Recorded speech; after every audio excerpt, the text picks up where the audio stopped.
Et bonjour et bonsoir selon l'heure qu'il fait là-bas. J'espère que vous m'entendez très bien. Et je suis venu pour discuter avec vous par rapport à un sujet qui est vraiment très très important. Et je pense que ça mérite d'être parlé parce que, bon, souvent, quand on quitte les pays d'origine, on a confronté à des choix qui sont vraiment très difficiles et des choix qui sont en termes économiques qui sont bon, souvent euh, radicaux à faire. Voilà, donc je suis là pour partager avec vous en tant que frère et famille euh, ceux qui sont de la diaspora africaine, c'est-à-dire la jeunesse africaine qui a décidé de sortir tout un soit peu de leur pays pour partir en Europe et pour partir aux États-Unis, pour partir au Canada, en Turquie, partout, pour pouvoir chercher un meilleur. Voilà, les meilleurs, et puis bon, probablement repartir dans leur pays d'origine, en pouvoir faire quelque chose, ou bien rester dans leur pays, immigrer, pour pouvoir améliorer leurs conditions de vie. Vous voyez, on se plaint très très beaucoup. Moi, je suis actuellement en Australie. Et on se plaint, la plupart de la jeunesse africaine, quand vous prenez les réseaux sociaux, on est en train de se plaindre de l'insécurité dans nos pays, de la famine dans nos pays, de la pauvreté dans nos pays, aussi des politiques, des malgouvernances, et beaucoup d'autres choses qui sont les facteurs qui minent en réalité tout le développement africain. Bon, maintenant, vous qui avez eu la chance de pouvoir quitter vos pays et puis partir chercher quelque chose à l'Eldorado, je voulais vous passer un message ce soir-là euh, pour qu'ensemble on puisse discuter. Voilà. Une fois que vous arrivez, je sais que la plupart des temps, vous avez affaire à plusieurs difficultés. Difficultés d'intégration, difficultés de finances, difficultés culturelles et des problèmes aussi facteurs et sociaux et auxquels, bon, souvent, c'est vraiment très difficile. Mais beaucoup partent, d'autres partent avec des idées d'aller étudier, d'aller travailler, d'aller chercher quelque chose qui est bien. Voilà. Mais maintenant, ce débat va un peu concerner des domaines. Ceux qui partent pour étudier et ceux qui partent pour travailler et puis investir. Parce que la plupart d'autres partent pour travailler, ils vont se mettre à 100% et gagnent de l'argent, ils gagnent suffisamment vraiment bien de l'argent, mais maintenant ils ne savent pas bon, les domaines où investir en Afrique parce qu'il y a les risques d'investissement qui est beaucoup plus en Afrique. Et les problèmes familiaux qui sont aussi beaucoup en Afrique. Donc nous allons toucher ces sujets-là. Maintenant, le premier sujet, c'est le sujet de l'éducation. Ceux qui ont choisi la première option de partir dans ces pays-là, aller étudier. Le monde est en train de changer et c'est très important qu'on parle de ce sujet qui est très, très, très, très, très vraiment intéressant et puis important. Quand vous arrivez aux États-Unis, au Canada, en Australie, en Europe, les choix que vous devrez faire, il faut vraiment regarder le futur proche. Dans les prochains 10 ans, 15 ans, 20 ans, comment sera le monde? C'est à ce moment que vous devrez commencer à vous poser certaines questions sur les choix que vous allez faire. Parce que certains nous disent, la réussite de demain dépend des choix que nous faisons sur l'heure présent. C'est-à-dire, si vous décidez de faire quelque chose aujourd'hui, c'est un investissement personnel que vous êtes en train de faire et pour pouvoir porter des fruits de demain. Voilà. Donc, il y a certains domaines dont nous allons parler et qui font que vraiment, bon, les étudiants, quand ils arrivent, ils sont perdus. Et n'ont pas un mentor, quelqu'un qui connaît bien le système éducatif américain, européen, pour pouvoir s'asseoir et puis les parler et en temps franc. Maintenant, d'autres aussi arrivent, bon, ils ont des personnes qui refusent d'être ouverts les ouvrir un cœur, vraiment les dire la vérité, voilà ce qu'il faut faire, et puis les dire les réalités de la chose. Il y a beaucoup de domaines dont nous allons citer qui sont très importants. Le monde avance, la population africaine devient de plus en plus nombreuse, la demande est très élevée. Les exigences globales et les challenges globaux font de nous une poussette, nous pousser à vraiment faire un choix qui est vraiment cohérent des réalités qui vont venir dans le futur.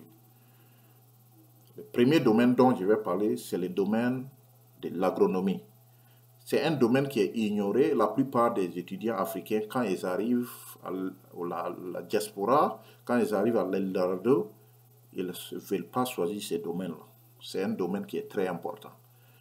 Même aux États-Unis, la réalité est que quand vous voulez devenir président, il faut parler bien des farmers, ce qu'ils appellent les fermiers américains. C'est eux qui font bouger l'Amérique. Parce que vous soyez ingénieur, que vous soyez docteur, que vous soyez n'importe quelle personne, dans les breaks là, dans les heures de pause, vous avez une tasse de café. Le café là, ça vient de quelque part. Vous voulez manger à midi, la nourriture vient de quelque part. Le soir, vous rentrez à la maison, vous voulez manger, cette nourriture vient de quelque part. La nuit, vous voulez boire du vin, la bière, ça provient de quelque part. Et les fermiers jouent à peu près 72% leur rôle dans ce que vous êtes en train de mettre dans votre bouche. C'est pour cela qu'ils sont très considérables. Alors que l'Afrique, nous détenons la population qui sera la plus grande population de l'univers. Et on n'est pas intéressé par ce domaine. Quand nos frères arrivent en France, ils arrivent en Europe, ils arrivent aux États-Unis, ils arrivent au Canada, ils partent en Australie, et la plupart choisissent des domaines qui ne sont pas en grande demande sur le futur, tels que la comptabilité, et les lois les domaines juridiques, et les finances, les business, et beaucoup d'autres domaines qui ne sont même pas vraiment en réalité avec ce qui peut les porter haut des mains. Vous voyez, imaginez soit un petit peu, quelqu'un qui est un grand fermier, étudiant aux États-Unis, il a ses diplômes en agronomie, il sort un ingénieur agronome et il part s'installer au Congo. Le Congo, la terre, la superficie du Congo seulement peut nourrir toute l'Afrique. Et vous vous asseyez, vous ouvrez un business, un agro-business. Et vous faites votre agronomie, vous faites votre activité agricole d'une manière à impliquer la technologie dedans. C'est-à-dire vous utilisez les grands moyens, tels que les tracteurs modernes, et les machines qui récoltent, les machines qui sèment, les semoirs, tout ça là, vous modernisez votre agriculture. Mais vous serez les leaders de demain. Donc on a parlé de ces domaines. Parce que l'Afrique a besoin, même s'ils arrivent à manger un peu, mais l'Afrique a besoin que ce secteur soit bien organisé pour pouvoir porter ça très haut, comme de la manière c'est considéré aux États-Unis ou au Canada ou bien en France. On ne peut pas comprendre qu'on détient les terres les plus riches et que le blé vient de la France. On ne peut pas comprendre qu'on détient les terres les plus riches et que les patates viennent la plupart du Brésil. On ne peut pas comprendre qu'on détient les océans, les côtés maritimes la plus importante, la flotte navale la plus importante, et que les poissons doivent quitter le Brésil pour venir. On ne peut pas non plus comprendre qu'on détient les plus grandes terres, les plus grandes superficies du monde, et que le poulet, un éleveur brésilien doit élever poulet en Brésil et puis envoyer ça au Ghana pour être mangé. C'est inadmissible, c'est honteux. Donc on a dépassé ces trucs, cette branche auquel les étudiants devraient beaucoup vraiment s'intéresser partout où ils se trouvent pour devenir des grands agronomes. La deuxième branche où nous allons travailler, c'est un domaine où tout le monde connaît, tout le monde savent que vraiment c'est bon, c'est la médecine. La médecine, et que ce soit le pays où vous voulez rester, que c'est France, Grande-Bretagne, Amérique, Canada, Brésil, Australie, si vous choisissez la branche de la médecine, vous allez manger dans les pays où vous êtes, vous allez aussi manger en Afrique. Mais maintenant, la plupart des Africains n'ont pas une grande vision sur leur continent. C'est ça aussi le problème. Quand vous êtes médecin, imaginez les titres statistiques, les données statistiques qui nous parviennent. Le nombre de médecins béninois en France, le nombre de médecins ivoiriens qui sont en France, le nombre de médecins sénégalais qui sont en France, c'est tellement très énorme. Mais quels sont ceux qui ont des ambitions? Ils sont très peu. Des ambitions, quand on parle des ambitions, c'est ceux qui partent, ils arrivent à construire des grands centres de recherche médicale, de la biotechnologie, dans le domaine médical, qui arrivent à construire ces centres de recherche-là en Afrique, des grands laboratoires de recherche pour pouvoir s'implanter en Afrique et puis travailler. Ils sont peu. Sinon, on allait, peut-être nous-mêmes, on n'allait pas chercher à partir ailleurs. Vous voyez? Donc, cette conviction, c'est-à-dire cette atmosphère de business nous manque. Bien vrai qu'on soit médecin, on soit infirmier, et cette ambition de vouloir faire quelque chose de haute qualité en Afrique, ça nous manque. Ça fait que la plupart, ils partent, ils deviennent des médecins, des infirmiers, des aides-soignants. Ils mangent seulement jusqu'à leur retraite, et après la retraite, ils prennent leur famille, ils s'en vont en Afrique aller s'installer. C'est pas ça la vie. Vous êtes né pour produire quelque chose et puis partir. C'est-à-dire, au cas où vous mourrez, on dit vraiment, les gars, il a fait son rôle avant de partir. Vous n'allez pas juste venir travailler, avoir le peu que vous avez besoin pour juste couvrir votre famille, manger et puis mourir. Votre nom va disparaître dans l'histoire. C'est pour cela que la plupart des grands scientifiques africains, ils n'ont même pas leur nom dans les pages de l'histoire, des livres d'histoire. Donc l'Afrique a besoin de ce côté-là. Maintenant, quand nous avons sorti de la médecine, nous allons parler d'un domaine aussi qui est très important. Quand on parle de l'engineering, c'est-à-dire de génie civil, génie mécanique, génie électrique, génie informatique, tellement beaucoup de branches de génie. C'est des domaines scientifiques qui sont importants, mais on doit toujours rester sur la question de quels seront dans 10 ans, 20 ans, quels seront les futurs de ces domaines. Entre-temps, quand on te disait que tu es un ingénieur électrique, tu étais bien vu. Quand on te disait que tu étais un ingénieur civil, tu étais bien vu. Un ingénieur mécanique. Le mot ingénieur, là, seulement te suffisait.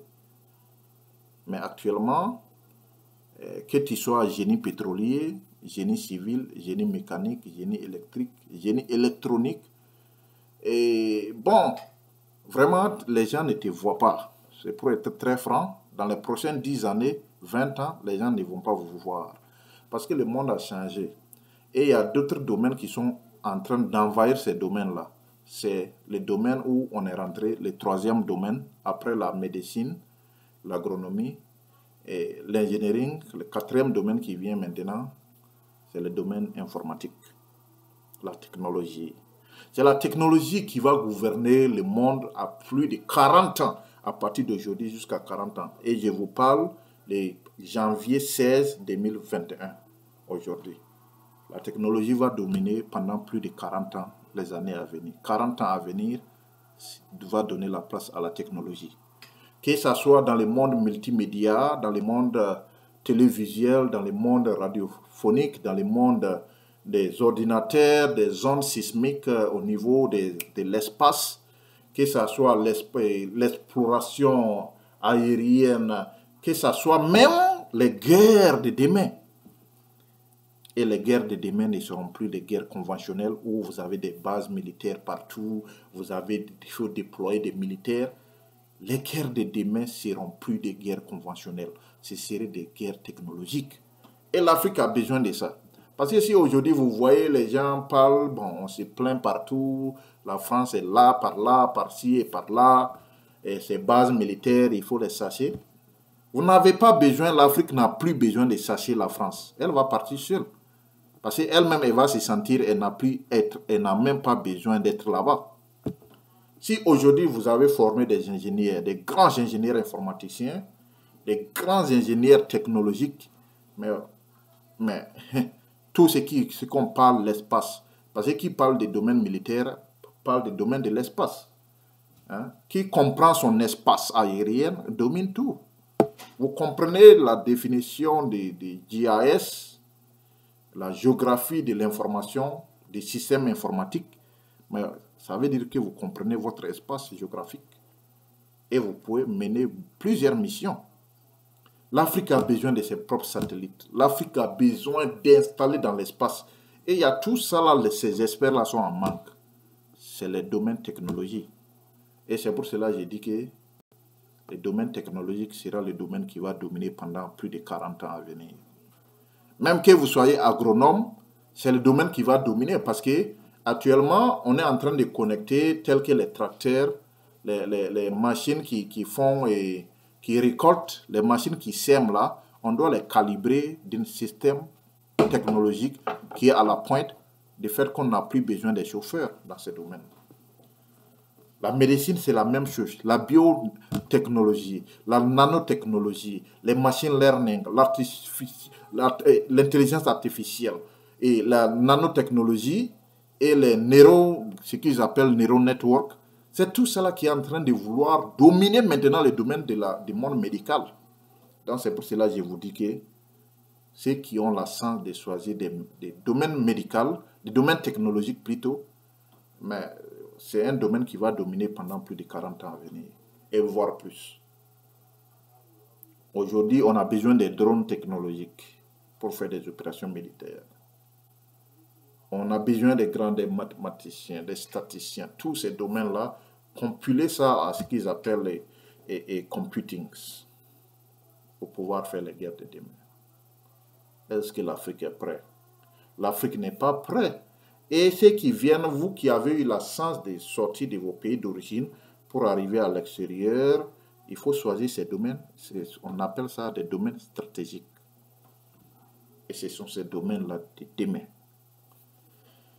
Maintenant, nous allons quitter l'informatique, le domaine technologique. On ne parle pas, quand on dit informatique, ce n'est pas seulement parce que l'informatique est différente de la technologie. Il faut qu'on puisse séparer ça.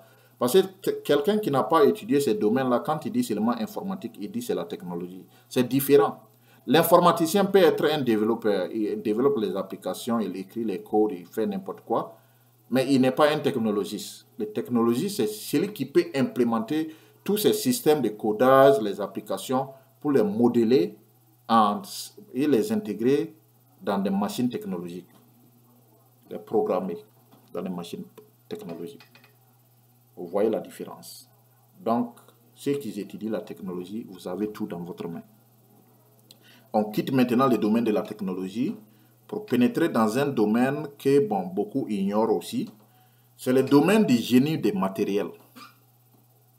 Les domaines, je répète encore, les domaines du génie des matériels. Vous voyez, quand vous prenez les pays comme la Guinée, Conakry, les pays comme la Côte d'Ivoire, Sénégal, Burkina Faso, Mali, et Mauritanie, les déserts, le Tchad, le Niger, l'uranium, bauxite, l'or, les diamants. Tous ces sont des matériaux. C'est des ressources minérales, c'est les ressources les bases, les ressources, les matières premières. Mais en termes géologiques, on les appelle, ce sont des matériels. Parce que qui a cette capacité de modifier ces ressources naturelles-là en quelque chose de solide, en un produit fini? C'est lui qui est l'ingénieur des matériels. Vous voyez? Mais combien sont-ils aux États-Unis? Combien sont-ils au Canada? Combien sont-ils en Australie? En Europe? Qui partent et qui font ces études-là pour arriver demain à penser avoir une licence d'exploitation de ces ressources, de ces matières premières-là pour les faire en produit fini. Aujourd'hui, la jeunesse africaine crie que l'uranium, c'est ça qui alimente la France. Sans le Niger, il n'y aura pas de lumière en France. L'uranium au nord du Mali, les ressources, les matières premières au Burkina, et l'or, les diamants électriques. Mais c'est parce que nous manquons de ceux qui sont capables de transformer ces matières premières-là en des produits finis. C'est ça qui nous manque. Vous voyez, mais comment sont-ils qui sont là, ils viennent aux États-Unis, ils étudient même la simple géologie pour comprendre la composition du sol, ou bien utiliser les API pour comprendre la composition du sol de la ressource minière africaine. Ceux qui ont eu la chance d'étudier le pétrole, c'est une information. la Libye et le Nigeria ont la qualité du pétrole la plus supérieure au monde, avec un API de 7. Je répète encore pour que vous puissiez comprendre ça. Ceux qui ont la chance d'étudier la géologie et le petroleum engineering comprennent que la Libye, le pétrole de la Libye et le pétrole du Nigeria sont les pétroles qui ont la plus haute qualité au monde, avec un API de 7. Ça veut dire quoi? Ça veut dire que ces pétroles-là, une fois qu'on extrait ça au sol, ça n'a plus besoin d'un long processus de raffinage. Le pétrole est déjà une haute qualité. Donc, on n'a plus besoin de dépenser des milliards de dollars ou bien des millions de dollars pour pouvoir raffiner ça et passer à un long processus de raffinage. Mais est-ce que la jeunesse africaine comprenne ça? Ils ne comprennent pas ça. Après le Nigeria, la Libye, vient l'Irak, hein? Et le Tchad aussi. Vous voyez? C'est très important. Donc, voilà les domaines. Je vais m'arrêter là. Il y a d'autres domaines aussi, mais ce sont des subtopics. Quand vous prenez l'intelligence artificielle, c'est un subtopic et ça cadre la technologie. Il y a d'autres domaines de la pharmacie, les autres, les recherches, tout ça là. Je vous ai donné déjà les 5 grands domaines où il faut se focaliser.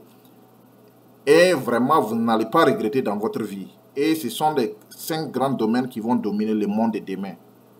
Je vous ai donné votre destin et le destin de demain. À vous d'en servir. Et maintenant, on a quitté côté éducation. Ça, on a mis un point sur ça. On est en train d'aller rapidement sur les domaines d'investissement. Parce que ce n'est pas obligé, il faut qu'on soit très clair, ce n'est pas obligé de venir au Canada, en Australie, aux États-Unis, en France, en Europe. Et puis, seulement étudier. On peut seulement bosser dur au travail, chercher son argent et partir en Afrique, être bien rétabli et devenir un millionnaire. C'est des domaines aussi, si vous choisissez cette option, qui est l'option, la deuxième option, vous pouvez vraiment réussir votre vie. Mais, il faut comprendre une chose. La mission avec laquelle vous êtes venu aux États-Unis ici, si c'est pour venir chercher votre argent, réussir aux États-Unis ici, rester aux États-Unis ici, faire votre vie jusqu'à votre mort, bon, ce sujet, peut-être, je ne sais pas si vous serez intéressé, mais si vous êtes venu aux États-Unis ici pour la mission de travailler, vivre un peu, et puis investir aussi au pays là, demain, vous n'avez plus besoin de l'argent de retraite que vous faites aux États-Unis ou bien en France, au Canada, pour pouvoir vivre demain. Vous avez juste besoin de votre investissement. Il y a beaucoup de domaines en Afrique qui font les booms. Et on n'a plus besoin de beaucoup de capital d'investissement pour le faire. Ça répare automatiquement au premier sujet que je vous avais parlé dans l'option IN. C'est pour cela que c'était très important de parler de l'option IN. Vous avez l'argent aujourd'hui. Les bons tracteurs aujourd'hui font seulement 3 millions. Est-ce qu'aux États-Unis, ici, aux États-Unis, au Canada, en Europe, vous allez me dire que vous n'avez pas eu l'argent qui peut atteindre 3 millions, 4 millions pour acheter un tracteur agricole? Vous n'allez pas me dire ça. Vous pouvez d'abord commencer par des tracteurs agricoles, après les semoirs, après les récolteurs. Voilà, en allant. Et puis, bon, maintenant, imposez votre domaine, vraiment domaine d'investissement qui est l'agro-business. Aujourd'hui, on a besoin des tomates, des oignons, on a besoin des aubergines, on a besoin des ingrédients, de tout ce qui associe la sauce africaine. On a besoin de ça. Mais ce domaine est mal organisé en Afrique. Il faut le comprendre, il faut le dire. Que quelqu'un qui s'est mis vraiment en position de succès, il peut arriver à vraiment faire quelque chose de très bon dans ce domaine. Nous allons parler du domaine de BTP. Quand on parle de BTP, c'est la construction des voies, la construction des maisons, le real estate. Tout ça, là, ce sont des domaines qui sont très bons. Est-ce que vous allez me dire que vous, depuis que vous êtes parti en Australie, au Canada, aux États-Unis, en Europe, vous n'avez pas l'argent pour acheter juste une petite machine pour commencer quelque chose dans le domaine du BTP? Les routes africaines sont gâtées. On a besoin des Chinois pour réparer ça. Vous pouvez investir sur ces domaines-là pour faire une grande entreprise de BTP.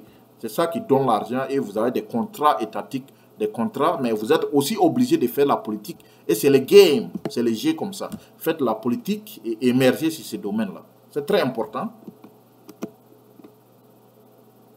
Vous avez quel autre domaine? Le domaine des supermarchés, le domaine bon, construire les boulangeries, construire telle chose.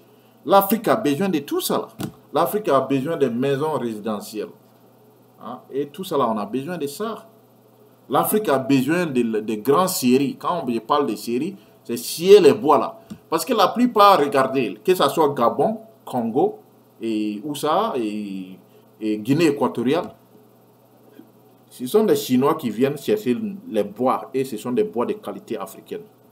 Ce sont des Français qui dominent le bois, les gars de quoi, quel pays, les pays là, les Libanais qui dominent le domaine du bois en Côte d'Ivoire.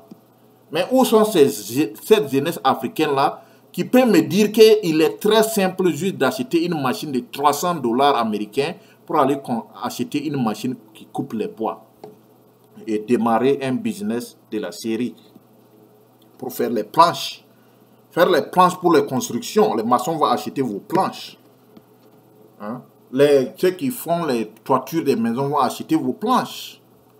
Mais où sont ces jeunesses africaines qui ne veulent pas investir dans ce domaine? Vous voyez, ce sont des idées qui sont très simples. On a besoin juste de s'ajuster et puis se faire confiance et puis investir. Il me reste 4 minutes. Cette vidéo ne va pas dépasser 30 minutes. Bon, dans 3 minutes. Les domaines les plus stratégiques en Afrique sont occupés par des étrangers. Quand vous prenez le domaine de la télécommunication, les domaines de la télécommunication sont occupés par les étrangers. Vous avez Orange, vous avez Telmop au Burkina qui a été racheté par les Marocains, Orange qui est français. Ça ne vous dit pas quelque chose d'étudier, au moins d'étudier dans le domaine des télécommunications pour aller occuper ces réseaux-là, ou bien investir dans ces réseaux? On va dire qu'on n'a pas l'argent pour le faire, mais travailler avec les banques. Pourquoi ne pas travailler avec les banques?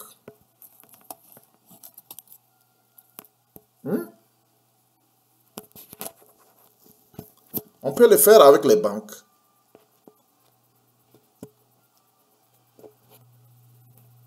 Et c'est possible. C'est possible de le faire avec les banques.